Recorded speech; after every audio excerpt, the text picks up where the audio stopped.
महादेव के गढ़ों में महर्षि भृगु की कथा तो आपने कहीं न कहीं ज़रूर पढ़ी या सुनी होगी, क्योंकि भोलेनाथ के गढ़ों में इनका विशेष स्थान है। लेकिन आपको जानकर हैरानी होगी कि नारी की उत्पत्ति का भी श्रेय कहीं न कहीं इन्हें ही जाता है। जी हाँ, ऐसी एक कथा मिलती है जहाँ शिवजी के परम भक्त महर्षि भृगु ने जब माँ पार्वती और भोलेनाथ को अलग समझा तो उन्हें कैसे श्राप भोगना पड़ा। साथ ही उन्हें नारी का महत्व समझाने के लिए भोलेनाथ ने कैसी लीला रची, आइए जानते हैं इस कहानी के माध्यम से। महर्षि भृगु महादेव के गढ़ों में विशेष स्थान रखते हैं। कहते हैं जहाँ शिव होंगे वहाँ गणेश, नंदी, ऋषि और महर्षि भृगु वीरभद्र का वास स्वयं ही होगा।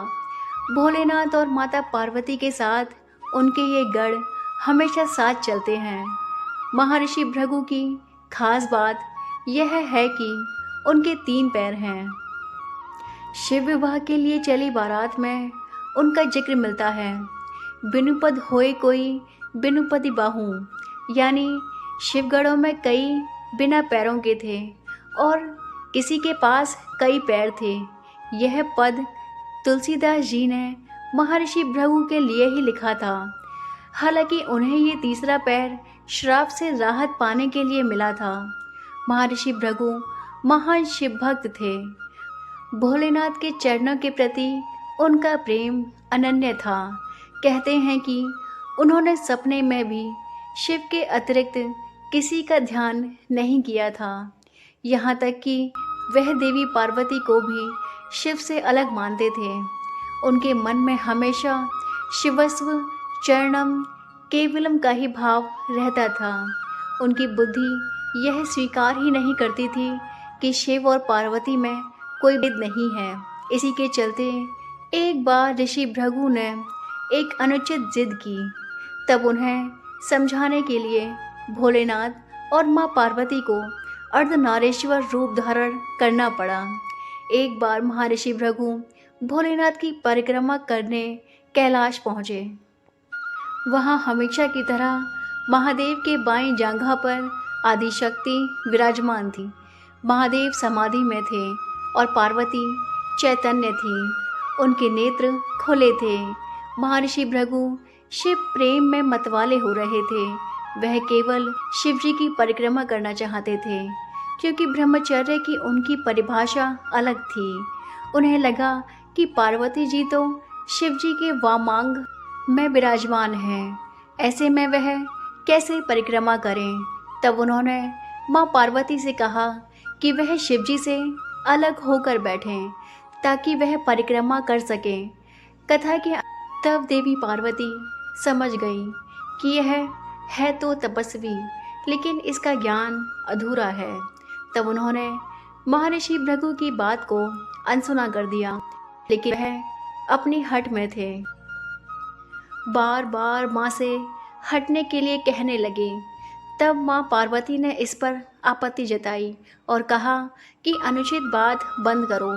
पहले तो उन्होंने महर्षि भृगु को कई तरह से समझाया, प्रकृति और पुरुष के संबंधों की व्याख्या की, वेदों का उदाहरण दिया, लेकिन भृगु थे जो समझने को तैयार ही नहीं थे। तब माता ने बात को अनसुना कर दिया। तब भृगु ने सर्प का रूप धारण किया और शिवजी की परिक्रमा करने लगे। सरकते हुए वह देवी पार्वती और महादेव के बीच से निकलने का प्रयत्न करने लगे।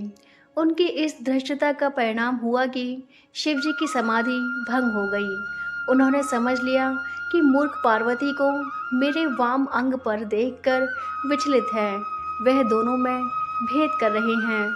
इसे सांकेतिक रूप में समझने के लिए शिवजी ने तत्काल अर्धनारीश्वर रूप धारण कर लिया। पार्वती अब उन्हीं में विलीन हो गई थी। कथा के अनुसार शिवजी दाहिने भाग से पुरुष रूप में और बाएं भाग में स्त्री रूप में दिखने लगे। अब तो महर्षि भृगु की योजना पर पानी फिरने लगा।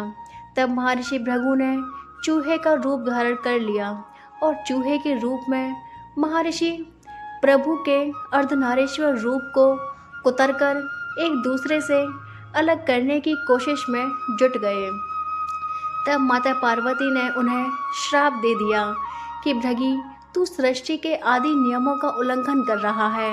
यदि तू मातृशक्ति का सम्मान करने में अपनी सेखी समझता है तो अभी इसी समय तेरे शरीर से तेरी माता का अंश अलग हो जाएगा।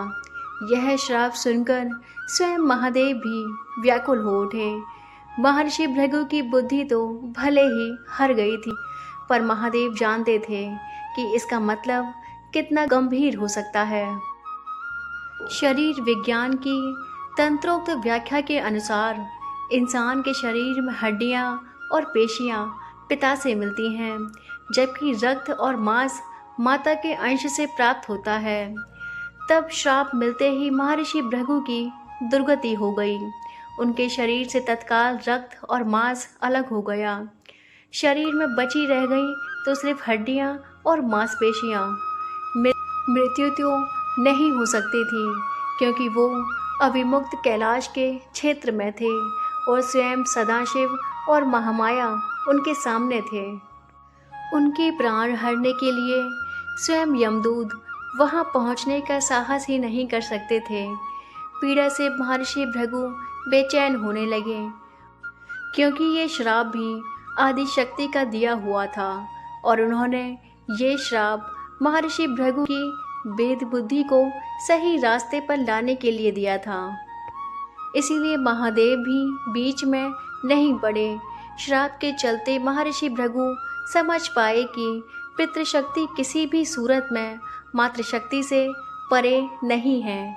माता और पिता मिलकर ही इस शरीर का निर्माण करते हैं, इसीलिए दोनों ही पूज्य हैं। इसके बाद महर्षि भृगु ने साहस पीड़ा से तड़पते हुए माँ की पूजा की। माता तो माता होती है। उन्होंने तुरंत उन पर कृपा की और पीड़ा समाप्त कर दी। माता ने अपना श्राप वापस लेने का उपक्रम शुरू किया, लेकिन धन्य थे महर्षि भृगु। उन्होंने माता को श्राप वापस लेने से रोका। तब माता से कहा, रहने दें उन्हें ऐसे ही स्वरूप में। महर्षि भृगु ने कहा है, मेरी पीड़ा दूर करके आपने बड़ी कृपा की है, लेकिन मुझे इसी स्वरूप में रहने दीजिए। मेरा यह स्वरूप संसार के लिए एक उदाहरण होगा। इस सृष्टि में फिर से कोई मेरी तरह भ्रम का शिकार होकर माता और पिता को एक दूसरे से अलग समझने की भूल ना करेगा। मैंने इतना अपराध किया कि फिर भी आपने मेरे ऊपर अनुग्रह किया। अब मैं एक जीवंत उदाहरण बनकर सदैव आपके आसपास ही रहूँगा। भक्त की यह बात सुनकर महादेव और माता पार्वती प्रसन्न हुए। अर्धनारीश्वर स्वरूप धारण करते हुए माता पार्वती और शिव ने तुरंत भृगु को अपने गढ़ों में प्रमुख स्थान दिया। ऋषि भृगु चलने फिरने में समर्थ हो सके, इसलिए उन्हें तीसरा पैर भी दिया गया। तीसरे पैर से वह भार को संभालकर शिव पार्वती के साथ चलते हैं। अर्धनारीश्वर भगवान ने कहा, हे भृगु, तुम सदा हमारे साथ रहोगे। तुम्हारी उपस्थिति इस जगत को संदेश होगी कि हर जीव में जितना अंश पुरुष है उतना ही अंश नारी है। कथा मिलती है कि संसार को मैथुनी सृष्टि की व्यवस्था शिवजी ने दी है। इसके लिए उन्होंने सबसे पहले ब्रह्मा को नारीश्वर स्वरूप दिखाया। उसे देखकर ही ब्रह्मा ने नारी की कल्पना की। नारी और पुरुष के संयोग से सृष्टि रचना की व्यवस्था दी, अर्थात नर नारी मिलकर सूक्ष्म ब्रह्मा की तरह सृष्टिकर्ता हो जाएंगे। लेकिन शिव ने पार्वती के साथ विवाह व्यवस्था दी है और सबसे पहला विवाह शिवजी और माता पार्वती का ही है।